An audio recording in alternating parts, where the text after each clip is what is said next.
Have you ever trusted someone so completely that you handed them the keys to destroy you? Maya did, and it cost her everything she'd built. For 8 years, she and Cassie had been inseparable, the kind of friends who finished each other's sentences and shared every dream. When Cassie opened her boutique fitness studio, Maya became her first investor and partner, pouring her savings and sweat into making it succeed. The studio, Pulse Fitness, became Maya's baby as much as Cassie's. She handled the marketing, built their social media presence from 0 to 15,000 followers, and taught evening classes while working her day job. Cassie managed operations and taught morning sessions. Together, they transformed a struggling startup into the hottest fitness destination in their suburban community. By year 2, they were breaking even. By year 3, they had a waiting list. Maya had negotiated their lease, landed corporate wellness contracts, and created the brand identity that made Pulse stand out. She'd done it all on a handshake and trust, never bothering to formalize her partnership stake in writing. After all, this was Cassie, her best friend. The first crack appeared when Derek entered the picture. He was a business consultant Cassie hired to help them scale. Professional, charming, full of ideas about franchising and expansion. Maya liked him at first. He seemed genuinely interested in taking Pulse to the next level, and Cassie seemed energized by his vision. Then the late meetings started. Cassie and Derek would stay after classes, doors closed, discussing strategy. When Maya tried to join, Cassie would say they were handling the boring financial stuff. "You're so good with the creative side," Cassie would say with that bright smile. "Let us handle the numbers." Something felt off, but Maya pushed the feeling down. Maya's worry crystallized the day she overheard Cassie on the phone. "No, she's not an official partner. She helps out, sure, but I own Pulse. She's more like a really dedicated employee." The words hit like a physical blow. Maya stood frozen outside the office, her stomach dropping as 8 years of friendship rewired themselves in her mind.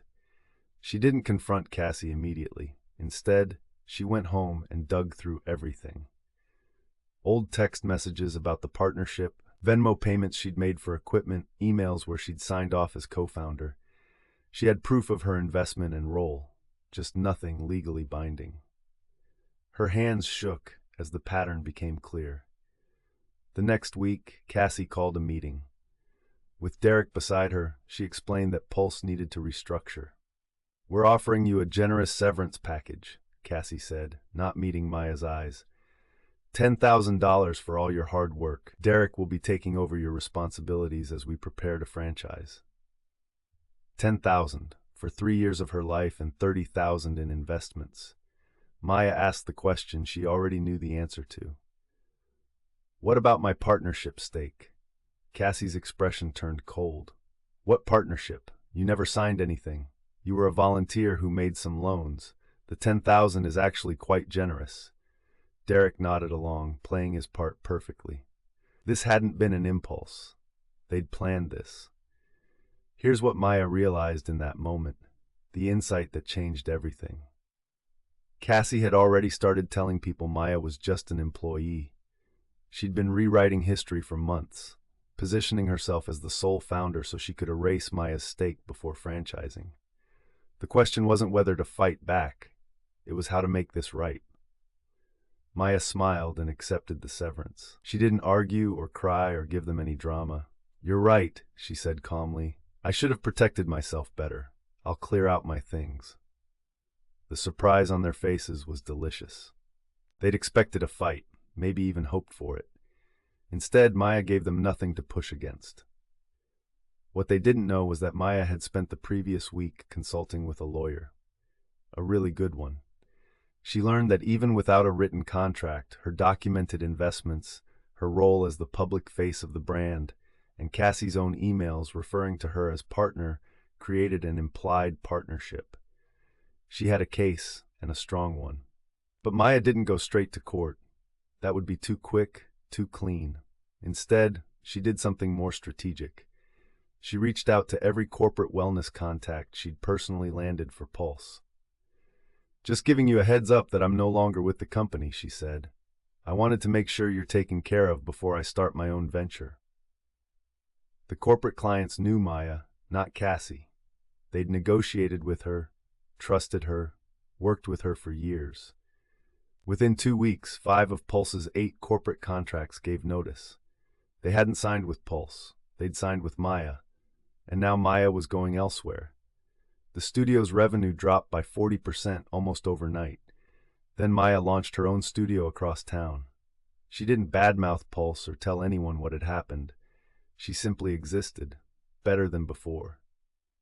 Her Instagram posts showed her new space, mentioned her years of experience, building a fitness brand from the ground up, and invited her followers to join her fresh start. Remember those 15,000 followers? They'd followed Maya, not Pulse. The comments on Pulse's social media told the story. Wait, Maya left? Why? I'm only a member because of Maya's classes. What happened? Cassie tried to control the narrative, posting about exciting new directions and franchise opportunities. But the community wasn't buying it. They wanted answers she couldn't give without admitting what she'd done. 6 weeks after Maya's departure, the lawsuit landed. Her lawyer had been thorough. 30,000 in documented investments, 3 years of unpaid labor at market rate for her services, and her provable contribution to the brand's value. Maya wasn't asking for ownership anymore. She was asking for fair compensation for what she'd already given. Cassie called her. Finally. Why are you doing this? I offered you money. We were friends. Maya's response was calm. We were, but you chose Derek's franchise dreams over our friendship. You tried to erase me from something I built. I'm not destroying you, Cassie. I'm just making sure I get what I'm owed. The silence that followed said everything.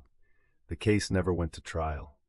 Derek, it turned out, wasn't interested in being deposed about his role in pushing out a business partner.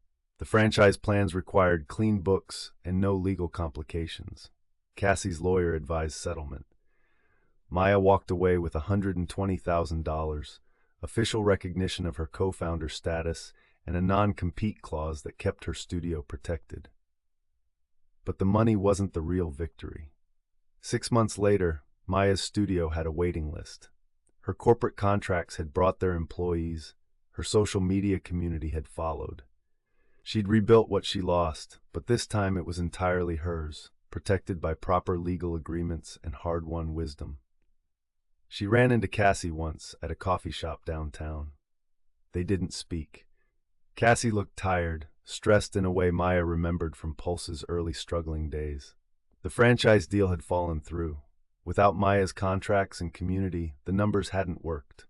Pulse still existed, but it was shrinking while Maya's venture grew. Sometimes the best revenge isn't destruction.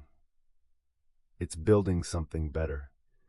Maya learned that trust without protection is just vulnerability waiting to be exploited. She learned that loyalty should go both ways, and that walking away with your dignity is more powerful than begging for fairness. Most importantly, she learned that the person who does wrong rarely loses sleep until consequences arrive. And sometimes you have to be the one who delivers them. Would you have fought back like Maya did, or would you have just walked away? Sometimes the hardest part of revenge isn't the execution. It's giving yourself permission to believe you deserve justice in the first place.